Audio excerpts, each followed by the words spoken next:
Ok. Bonjour à tous et à toutes. Merci d'être présents pour cet atelier. Donc, notre atelier traitera du sujet en fait, du traitement des sinistres en RC corporel auto. Donc, on a au sein du groupe de travail provisionnement non-vie, on a étudié le sujet en fait, des outils qui peuvent être disponibles sur le marché pour traiter ces sinistres. On a invité du coup les éditeurs Norma et Kaiser Analytics. Je vous remercie d'être présents. Et je suis avec Bertrand Naval-Pascal. Tu veux parler un peu du groupe de travail peut-être d'abord? Ouais. Donc cet atelier va être divisé en 3 parties. On va tout d'abord présenter le groupe de travail.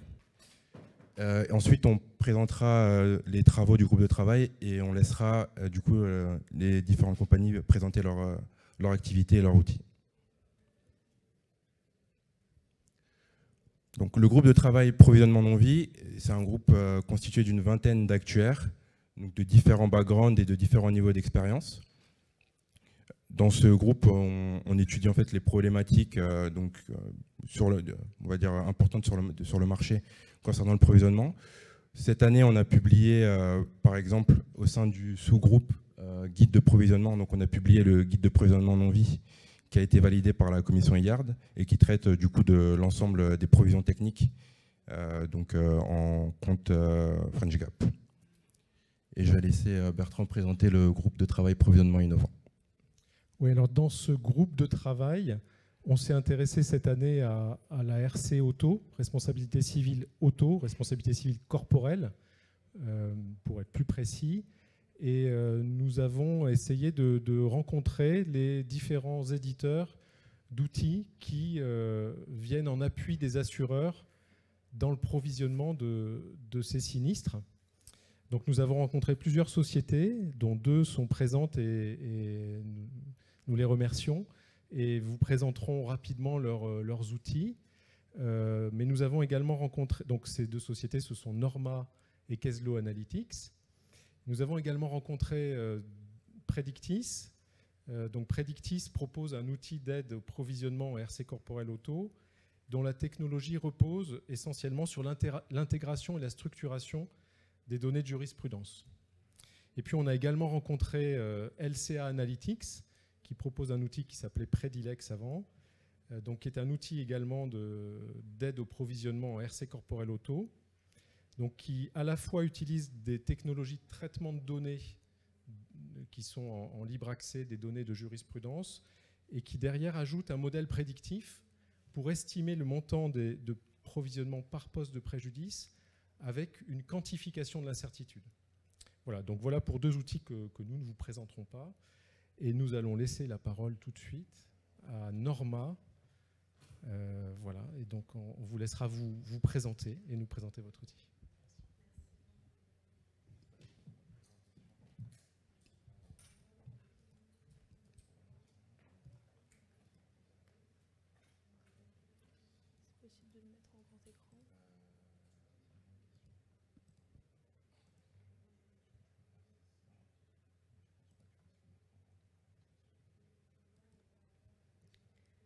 Merci.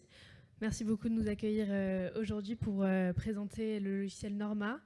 Donc, notre logiciel répond à plusieurs problèmes en droit du dommage corporel. Donc, nous sommes spécialisés en droit du dommage corporel et nous sommes partis du constat que les calculs d'indemnisation étaient chronophages puisqu'il y avait des calculs redondants et un manque d'outils adaptés aux métiers techniques qu'est le droit du dommage corporel.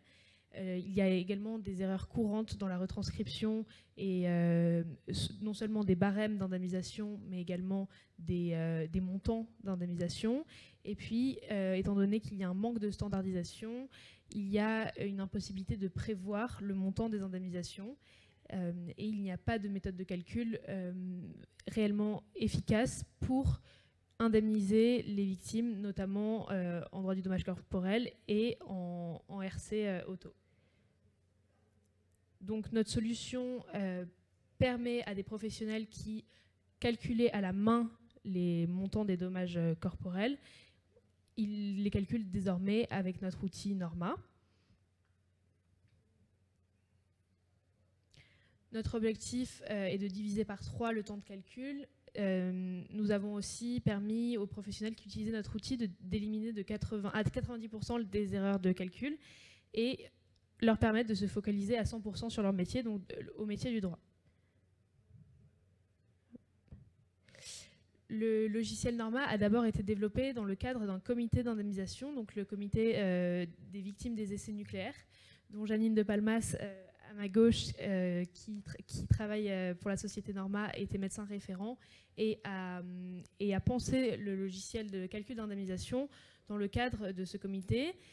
Il a donc, ce logiciel a plus de 5 ans de R&D, puisque Janine est rentrée au comité d'indemnisation en 2018 et nous avons ensuite étendu cet outil à tous les professionnels du droit du dommage corporel. Pendant 2 ans, 20 professionnels de renom ont testé le logiciel pour qu'il soit vraiment adapté à leur pratique. Donc ce pool d'experts était composé d'assureurs, d'avocats en droit du dommage corporel et de magistrats. Et aujourd'hui, nous sommes dans un partenariat de recherche public-privé avec l'Université Savoie-Mont-Blanc et le professeur Kézel-Ambrunaz qui nous permet d'adapter le logiciel en fonction des évolutions jurisprudentielles. Donc nous avons ici l'équipe, notamment Janine de Palmas à mes côtés qui avait initialement développé l'outil et dans le cadre de ses fonctions en tant que médecin référent. Donc les fonctionnalités de Norma, on respecte la nomenclature d'Antillac, donc la nomenclature d'Antillac qui a été établie en 2006 et qui permet en fait d'indemniser poste par poste les victimes de dommages corporels. À partir des données qui sont entrées dans Norma, on permet d'exporter les calculs sous format Word. Et ce qui permet aux professionnels de travailler en fait, les calculs qui ont été faits sur Norma. Et puis nous laissons l'accès aux ressources nécessaires pour le calcul des indemnisations. Donc il y a différents référentiels et différents barèmes qui sont utilisés en droit du dommage corporel. Et Norma laisse le libre accès à tous ces barèmes.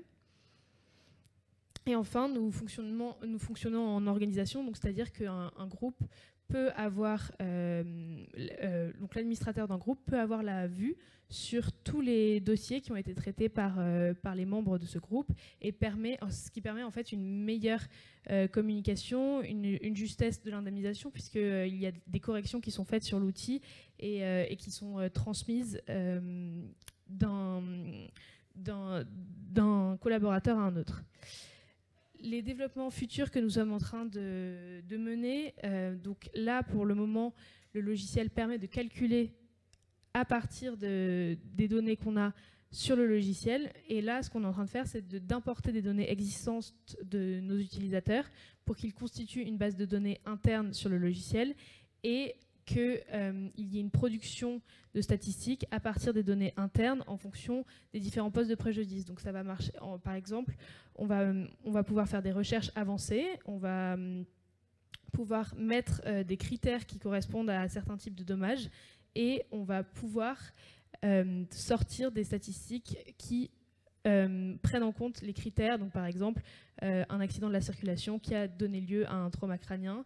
On va regarder à quel montant s'élevait le total de l'indemnisation. Donc pour vous présenter brièvement comment fonctionne Norma, donc quand on rentre un poste de préjudice,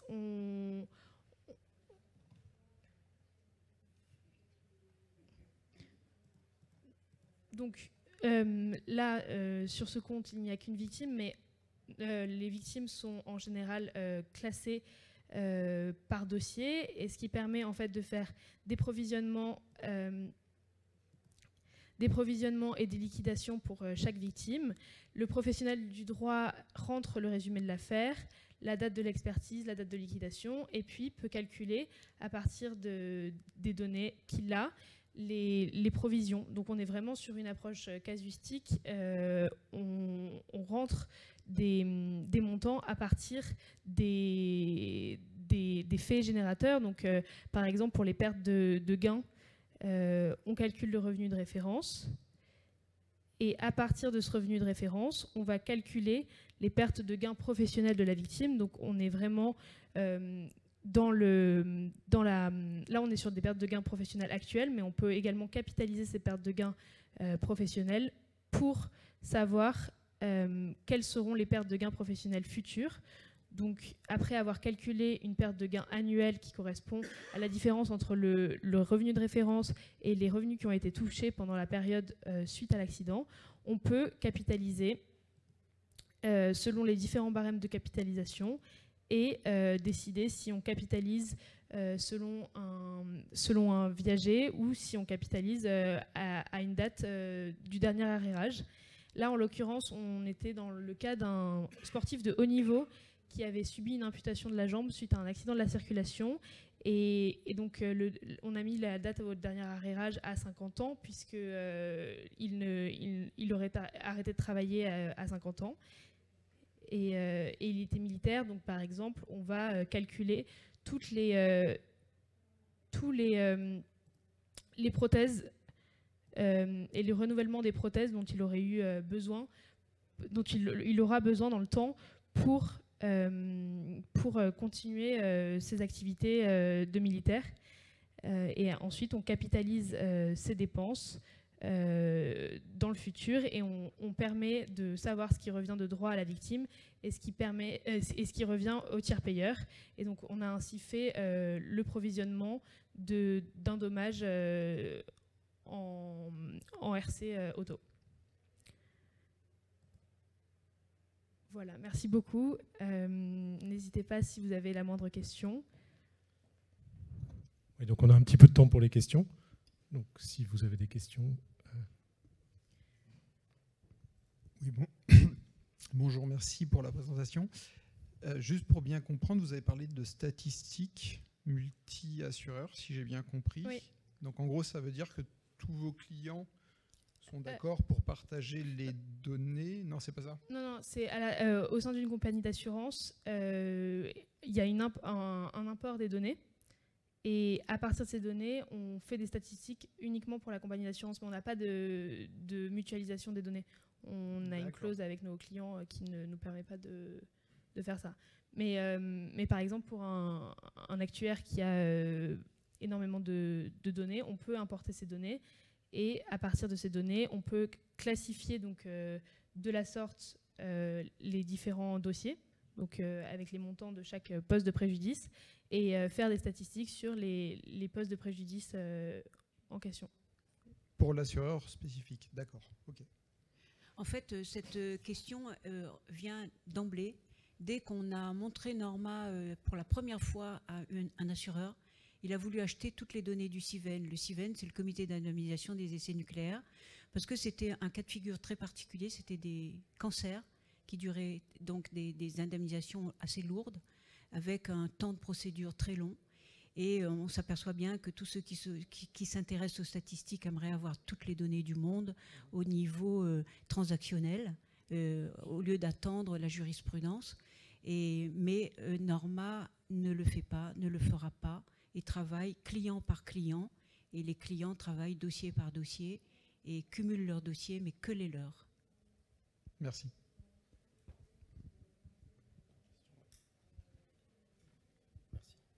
Bonjour, merci beaucoup pour la présentation. J'ai pu voir par rapport aux hypothèses que vous prenez, que vous utilisez les barèmes de capitalisation. Est-ce que vous proposez aussi également des estimations de l'espérance de vie Oui, alors donc dans les ressources, on a différentes, on a l'espérance de vie de l'INSEE, mais on a aussi accès au logiciel de Christian Jomin, je ne sais pas si vous le connaissez, qui est plus précis pour calculer en fait l'espérance de vie. Et donc on a un accès directement sur Norma à ce logiciel. Et on peut calculer l'espérance de vie à partir du logiciel Jomin et l'intégrer ensuite dans Norma. Est-ce que le logiciel, cette table-là, elle prend en compte le type d'accident ou... Non. En fait, M. Monsieur Jaumin, c'est un actuaire, donc vous devez le connaître. Hein. Il a eu une trajectoire incroyable au niveau de sa carrière. Actuellement, on est un peu en pourparlers avec lui parce que son logiciel, qui a été développé initialement en Belgique, a été implémenté en France depuis début 2023. Et il a 80 ans, 83 ans même. Et il cherche à le transmettre. Et on discute avec lui. Et si jamais ça nous arrivait de travailler avec lui, on recruterait un actuaire. Donc on lance un appel à poste. Merci.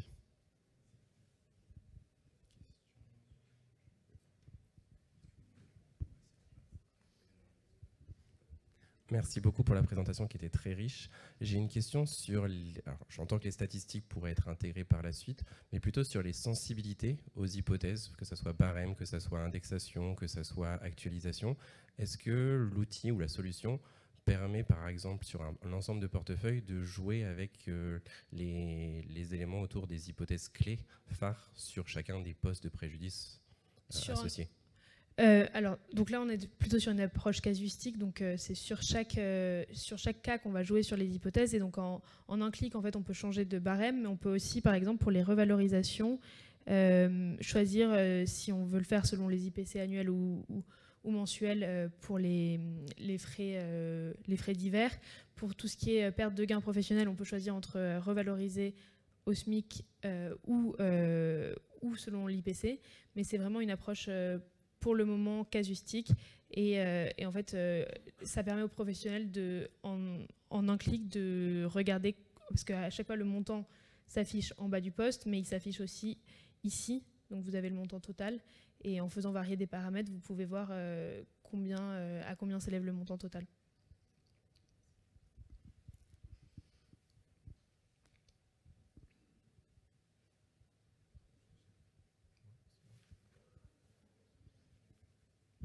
Si vous avez d'autres questions.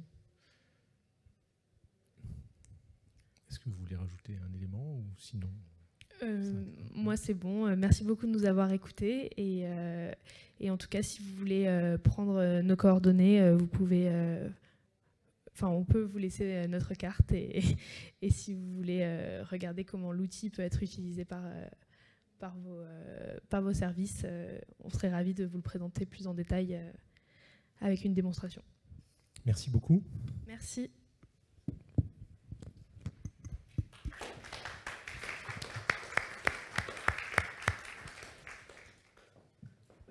On va accueillir maintenant la société Case Law Analytics pour sa présentation.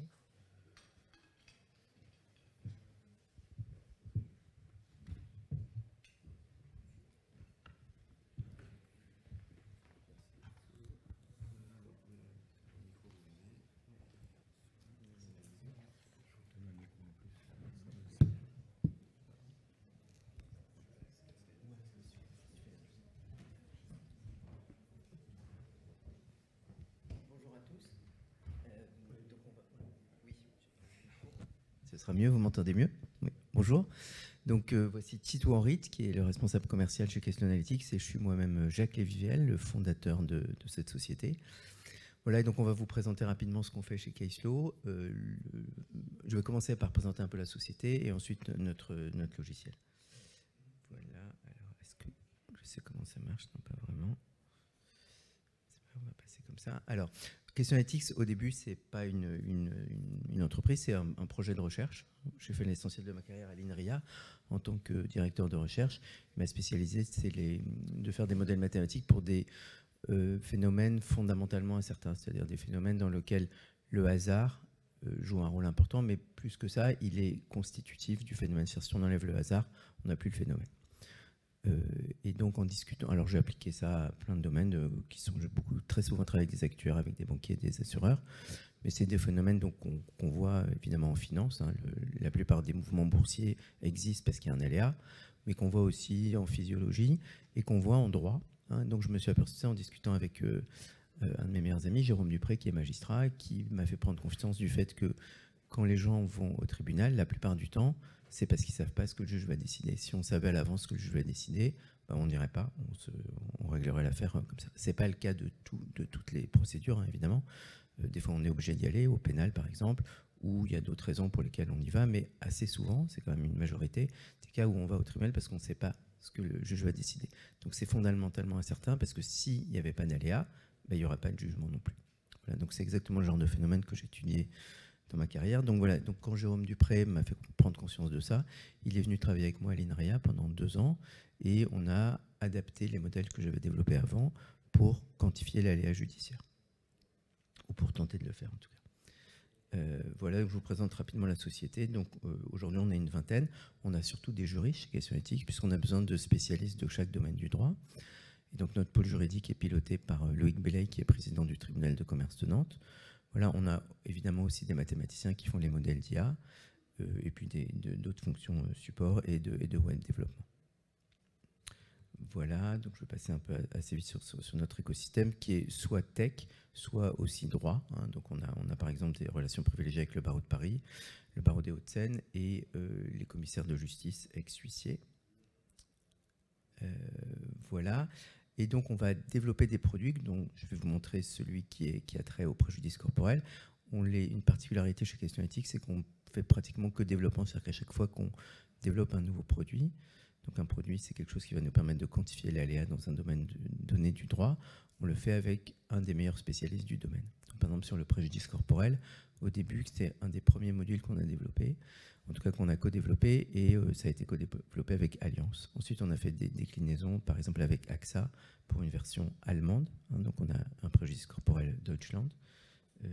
Voilà, puis d'autres, je ne vais pas mentionner les autres, c'est pas très important, c'est juste pour expliquer. Voilà, et puis donc il y a un événement majeur dans la vie de Questions Éthiques, c'est que à la fin du mois de juillet dernier, on a rejoint LexisNexis. Donc maintenant, Questions Éthiques, les produits Questions Éthiques sont proposés par Lexis et sont donc accessibles via LexisNexis. Voilà, donc ça c'était pour la présentation générale. Et donc je vais maintenant un peu plus rentrer dans les détails sur comment est-ce qu'on quantifie le risque contentieux, et donc qui correspond à cette gamme de produits. On fait d'autres choses chez Questions Analytics. Juste pour en dire un mot, on a aussi des produits qui permettent aux avocats pénalistes et aussi à toute la chaîne pénale, donc les gendarmes, la police, le ministère de la Justice, de détecter automatiquement des défauts de conformité dans des procédures pénales. Et on a aussi tout un volet qui s'adresse plus aux juristes d'entreprise, qui permet d'analyser des contrats et de faire divers traitements dessus, comme détecter des clauses à risque, virtualiser les contrats en consolidant les avenants, etc., etc., analyser des documents en data room, etc. Voilà, mais ici on va se concentrer sur la partie risque contentieux. Donc ça c'est juste une petite planche pour expliquer l'aléa. Hein. Donc sur un domaine donné, ici ça n'a rien à voir avec le préjudice corporel, c'est sur les ruptures brutales des relations commerciales établies. Donc sur la rupture brutale de relations commerciales établies, les critères les plus importants que regarde un magistrat, c'est ceux qui sont présentés sur votre gauche. Donc c'est la durée de la relation, est-ce qu'il y a un expert comptable, dans quel domaine on est, etc. Comment la rupture a été annoncée. Et on pourrait croire que si on regarde tous les dossiers qui ont les mêmes critères, les mêmes valeurs pour tous ces critères, on aurait des décisions assez proches. Voilà, donc ici j'ai regardé toutes les décisions dans notre base de données qui est exhaustive. En général, on a très souvent analysé pratiquement tous les arrêts d'appel dans les 5 à 10 dernières années. Donc là, c'est le cas pour la rupture brutale. On a environ un peu moins de 1500 décisions de justice depuis 2012. Et donc, on voit que si on trouve 4 décisions qui ont exactement ces critères, mais les décisions peuvent être très différentes, ça va de pas de condamnation, 0 mois, jusqu'à une condamnation assez lourde. Hein. Les condamnations en rupture brutale, c'est la durée du préavis qui aurait dû être donnée par l'auteur. Voilà, donc ça, c'est juste pour dire que même en caractérisant un dossier factuellement par des éléments concrets qui correspondent à ceux sur lesquels le juge va se fonder pour prendre sa décision, on peut avoir une grosse variabilité. Voilà, donc ce qu'on va essayer de faire, c'est pas du tout de prédire la décision, puisqu'il y a un aléa, et j'ai commencé mon discours par ça. Hein. L'aléa est constitutif du phénomène, on ne peut pas deviner, on va plutôt prédire, mais une distribution de probabilité, hein, ce qui pour des actuaires est assez standard, on va dire. Voilà, donc on ne va pas faire des statistiques, je vais passer assez rapidement là-dessus, puisque les statistiques vont refléter le passé, elles vont être incapables de prendre en compte des évolutions de jurisprudence, et de toute façon, elles ne peuvent pas nous dire ce qui va se passer demain. Et aussi, on ne peut pas faire de statistiques, parce que dans la plupart des domaines, on a assez peu de données. Hein. L'open data d'édition de justice, on est quand même plutôt chanceux en France par rapport à d'autres pays. Par exemple, en Allemagne, on a eu accès à beaucoup moins de décisions sur le préjudice corporel. Mais même si la première instance va arriver bientôt, pour le moment, on a surtout quand même des décisions d'appel. Et donc, c'est... ça, je crois que je vais passer. C'est assez trompeur, ce truc. Voilà, donc ça, c'est la méthodologie qu'on emploie, qui n'a rien de spécial. On va dire que c'est pas extraordinaire, c'est juste très soigneux. Donc, on a une procédure en 3 étapes qui va consister à faire beaucoup d'expertise juridique. Hein. Donc, c'est pour ça qu'on a beaucoup de jurys chez Question Analytics, et un petit peu d'intelligence artificielle ou de modélisation mathématique. Dans la première étape, une fois qu'on a choisi un domaine, donc ici, on va parler du préjudice corporel, on va discuter avec les spécialistes du domaine. Donc, par exemple, en préjudice corporel, comme j'ai dit, on l'a co-développé avec Allianz, donc qui ont quand même une expertise assez forte. Mais on travaille aussi avec des avocats, avec des juges. Donc, par exemple, ici, on a collaboré avec le juge Mornay, qui est à l'origine d'un barème. Enfin, il n'appelle pas ça un barème, mais en tout cas de quelque chose de très connu. On a travaillé aussi avec nos propres juristes, etc. En tout cas, on interroge un grand nombre de spécialistes, des universitaires, pour, dans un premier temps, faire la liste, donc à la main, des principaux critères ou de tous les critères sur lesquels va s'appuyer le magistrat ou la cour pour prendre sa décision. Donc, c'est les critères que vous connaissez très bien sur le préjudice corporel. On va évidemment avoir l'âge à l'accident, l'âge à la consolidation, les séquelles, le sexe, est-ce qu'il y a des enfants à charge, le lieu de vie après l'accident, etc., etc. Voilà.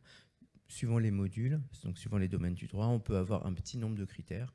Par exemple, en droit social, on a souvent 20 à 30 critères sur le préjudice corporel, compte tenu du fait qu'il y a un grand nombre de postes dans la nomenclature d'un TIAC et que chacun a ses propres critères. On a un petit peu moins de 200 critères qui sont pris en compte par la machine.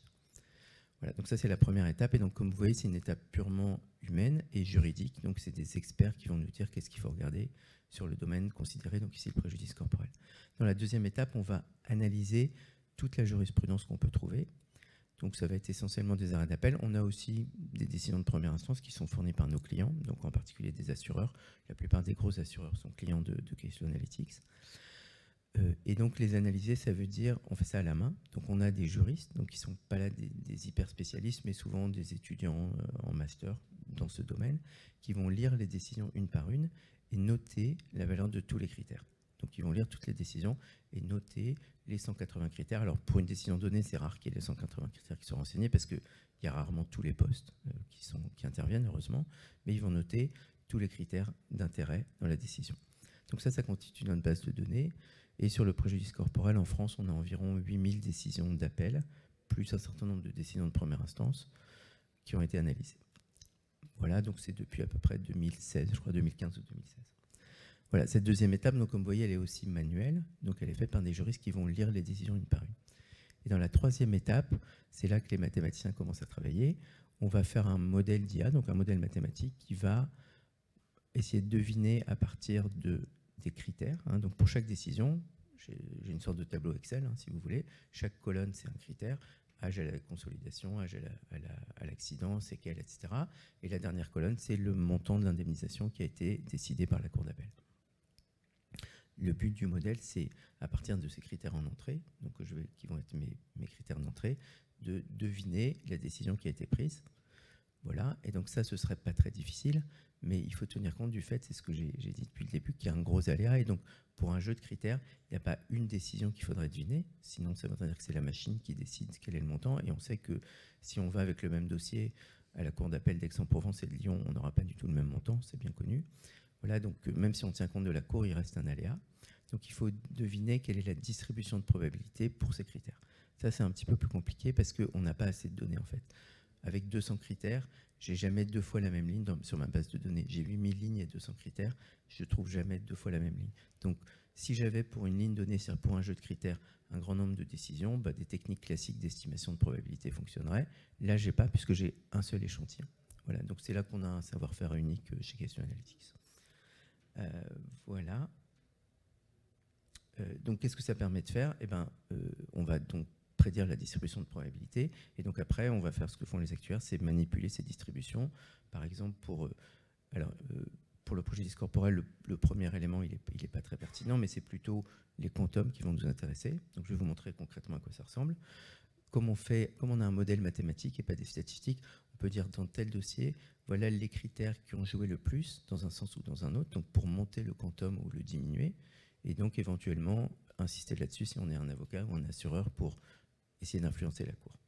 Voilà, évidemment, comme on a analysé toute la jurisprudence, on va vous donner quels sont les dossiers dans notre base de 8000 décisions qui ont des caractéristiques les plus similaires à votre cas.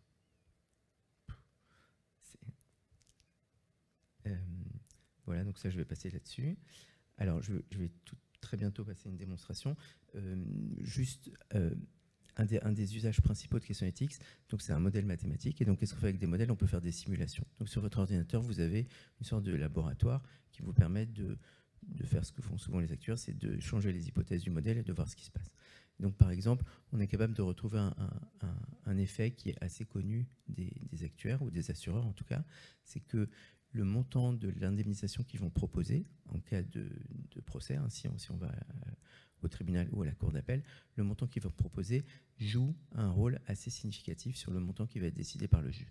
En théorie, ça ne devrait pas être le cas. Hein. Le juge devrait décider en fonction des éléments factuels du dossier et pas des propositions et des demandes. Il y a, à part respecter la règle ultra petita, ne pas donner plus que ce qui est demandé ou moins que ce qui est proposé, mais ça ne devrait pas jouer plus que ça.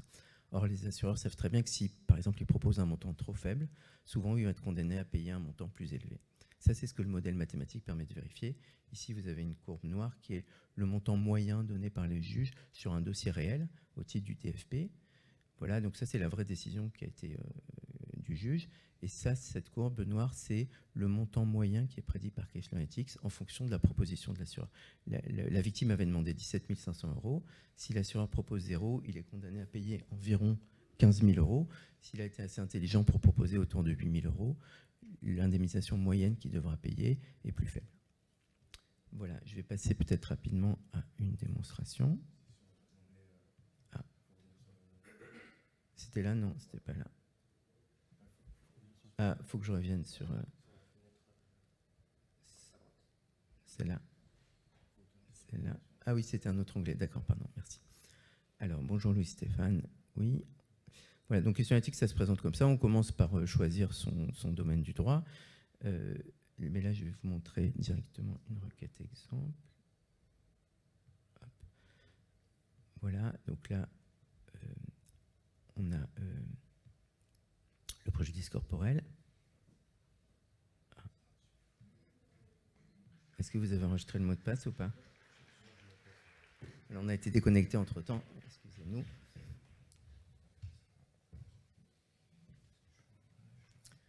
Alors, pendant qu'on se reconnecte, Questionnalytics est capable de voir d'autres effets très intéressants. Un des plus fascinants, c'est une sorte d'effet Fechner, qui est quelque chose qu'on trouve en physiologie, qui relie une quantité au logarithme d'une autre quantité. On voit que les juges, en moyenne, ils vont donner une indemnisation dont le logarithme est proportionnel au point de souffrance pour ce qui se concerne l'indemnisation des souffrances endurées. C'est assez intéressant de voir ce genre de phénomène qui apparaît aussi pour les juges.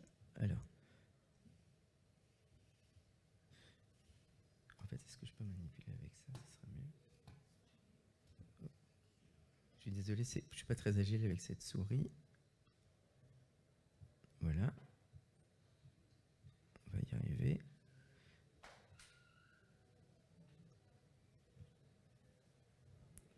Ok, est-ce qu'il y a moyen de faire disparaître ça?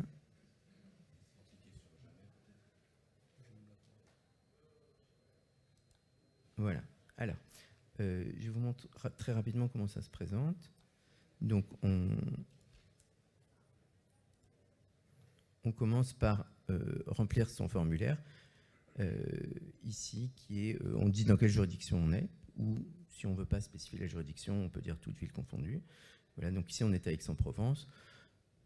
On a aussi bien des décisions du tribunal administratif que judiciaire. Donc, d'abord, on dit qu'on est au judiciaire, et qu'en première instance, on est à Aix-en-Provence et en appel aussi.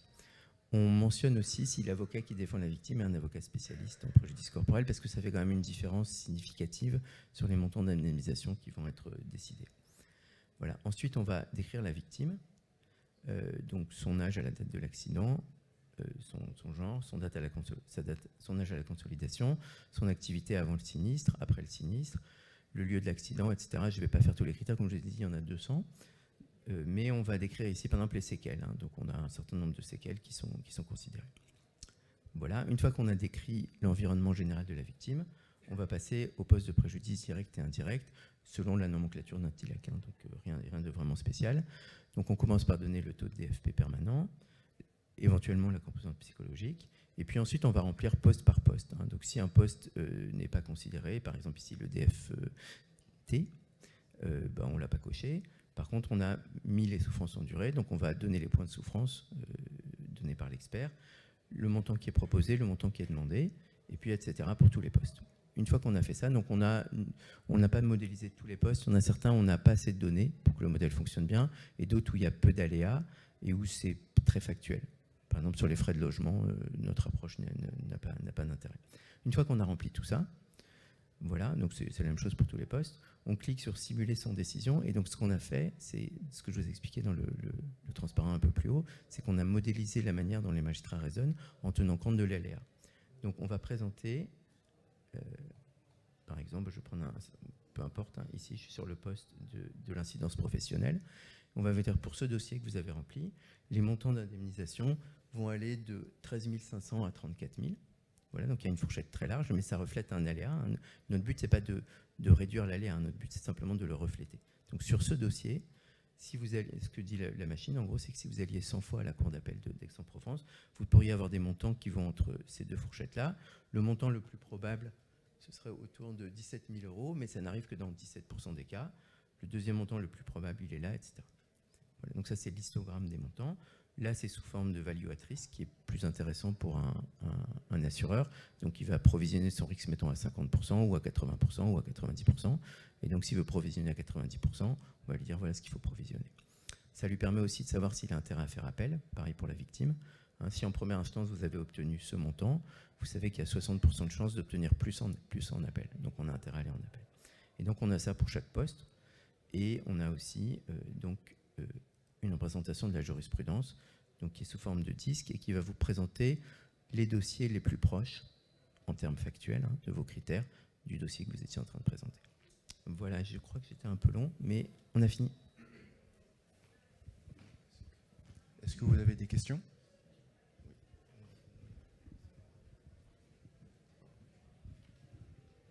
Bonjour, merci pour la présentation. Quelques petites questions sur la database que vous avez utilisée. Est-ce qu'elle est publique et accessible ? Alors, donc oui. Dans notre base de données, il y a deux types de décisions. Il y a celles qui sont disponibles sur Julilibre ou Dalloz, LexisNexis, etc. Donc, on va dire que c'est disponible, soit à tout le monde, soit via un abonnement. Mais par contre, nous, après, on la retraite, puisque on extrait toutes ces données qui sont... Voilà. Donc ça, par contre, cette partie-là est accessible qu'aux gens qui ont un abonnement Question Analytics. Voilà. Et il y a une autre partie qui sont les décisions de première instance de nos clients, donc qui peuvent être Groupama, Allianz, AXA, etc., qui, elles, j'ai l'autorisation de m'en servir pour améliorer mes moteurs d'IA, mais par contre, on ne les montre qu'à l'assureur à qui elles appartiennent. Okay. Voilà. Et vous avez le détail du coup de tous les postes dedans, dans toutes les décisions de justice, c'est ça ? Oui, vous avez bien le détail. C'est ça. Ouais. Ok. Et dernière question, dans les distributions que vous affichez, est-ce que vous faites des mises en ASIF, des retraitements avec des évolutions de décisions de justice justement entre les années ? Est-ce que vous remettez en euros constants ou pas dans ce que vous affichez ? Alors oui, c'est une bonne question, mais qui se pose quand on fait des statistiques, mais pas quand on fait un modèle. Voilà. Donc, alors d'une part, la machine est capable de comprendre des évolutions. Donc, par exemple, les montants qui sont demandés, proposés et décidés au titre de l'assistance tierce personne, il y a une inflation continue que vous connaissez sûrement, ça augmente un petit peu chaque année.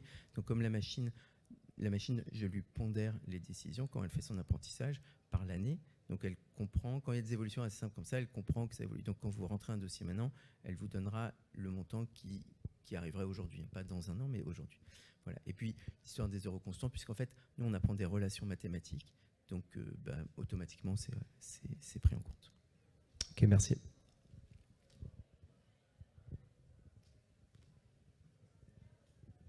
Oui. Vous avez dit que les décisions et donc la distribution, si j'ai bien compris, peut dépendre de la juridiction. C'est quoi le périmètre en fait de votre base de données ? Ça va jusqu'où ? Alors on a des décisions de toutes les cours d'appel de France et d'outre-mer, de France, on va dire. Mais sur certaines juridictions, on est évidemment beaucoup moins pourvu, puisqu'il y a moins de décisions. Donc les cours d'appel où on a le plus, c'est les plus actives. Hein, donc ça va être Aix-en-Provence, Paris, Lyon, on en a beaucoup à Rennes. En fait, je peux assez bien vous le dire facilement. Enfin, on ne va pas faire trop d'essais, mais il suffit qu'ici, donc ici, il suffit de regarder par cours. Hein, donc, si je regarde par exemple, donc ici la cour d'appel, donc on a la liste de toutes les cours d'appel normalement, voilà. Et donc, si je veux regarder par exemple combien j'en ai à Aix-en-Provence, il suffit que ici je filtre. Voilà, et donc la machine va me dire on en a 1360 par exemple à Aix-en-Provence, qui est la cour la plus fournie hein, chez nous. Mais si je regarde plutôt une petite cour, on peut essayer par exemple Agen. Voilà, à Agen, on en a simplement 60. D'accord, et vous avez aussi des éléments outre-mer donc? Des éléments comment? Outre-mer. Oui, on a aussi... oui. Donc, qu'est-ce que je pourrais prendre? Basse-Terre, par exemple. Voilà, on n'en a quand même pas si peu, 83. Ouais. Ok, merci.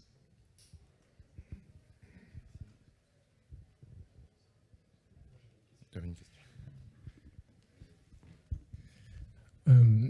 Est-ce que pour certains assureurs, vous intégrez des informations sur les transactions? Parce que là, on a évoqué surtout des décisions judiciaires. Eh ben, ça, c'est notre rêve, en fait, puisque, comme vous le savez, 90 à 95% des dossiers ne vont pas là-bas. Et donc, on essaie vraiment de leur expliquer que ce serait leur intérêt. C'est assez difficile hein, de les convaincre, parce que là, du coup, il faut vraiment qu'on aille fouiller. Autant les décisions de première instance, ils nous les envoient. De toute façon, bientôt, tout le monde les aura. Mais là, les dossiers de transaction, il faut aller fouiller dans les entrailles de leur... et là, ils sont un petit peu frileux. Même ceux avec qui on a de très bonnes relations, on n'a pas encore réussi, mais on espère le faire un jour. Et il faudrait quel volume de transactions pour que cet outil soit efficace? En fait, avec les progrès récents en IA, on arrive à... Là, j'ai 8000 décisions, mais sur certains modules, j'ai aussi peu que 300 ou 400 décisions, et les modèles fonctionnent quand même assez bien. Donc, je dirais que, comme en plus on utilise des techniques un peu de transfer learning, c'est-à-dire qu'on ne va pas tout recommencer à zéro, la machine a appris des choses, et même si ce qui se passe en transaction, ce n'est pas la même chose que ce qui se passe devant une cour, mais il y a quand même un substrat commun.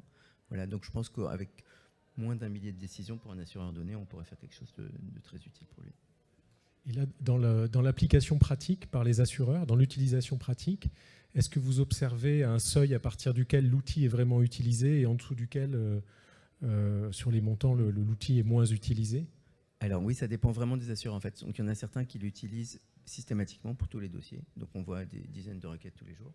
D'autres qui l'utilisent plutôt pour des gros dossiers. Voilà, et donc il y a un peu toutes les pratiques. Après, ce qui est assez fascinant, je veux quand même le dire, même si c'est pas forcément politiquement correct, mais du coup, donc, comme on a... Mais nos données ne sont pas des données privées, hein, puisque là, je parle juste des 8000 données qui sont disponibles à tous les gens qui ont un abonnement. Voilà. Mais si on regarde de près, avec notre outil, on voit que la générosité, on va dire, des assureurs, elle n'est pas du tout... en concordance avec leur discours. Hein. Voilà. Donc je ne vais pas en dire plus, mais c'est quand même assez frappant.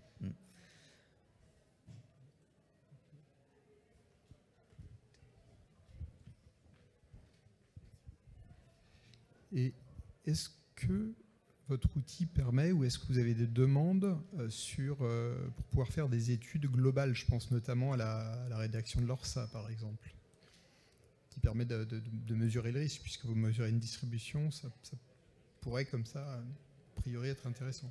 Ouais, alors je réfléchis à ça, j'ai encore rien de concret à dire ou d'intelligent, mais oui, c'est quelque chose qui nous est venu à l'esprit, effectivement, ce serait très intéressant. Ce qui serait embêtant là, justement, c'est que 90% des dossiers sont en transaction et que l'outil estime du judiciaire. Oui, donc là, il y a un gros biais, donc c'est pour ça qu'on aurait besoin de données... il y a vraiment une grande masse de données très précieuses à laquelle on n'a pas accès. Ouais. Je crois qu'on a atteint l'heure. Merci beaucoup Merci pour votre présentation.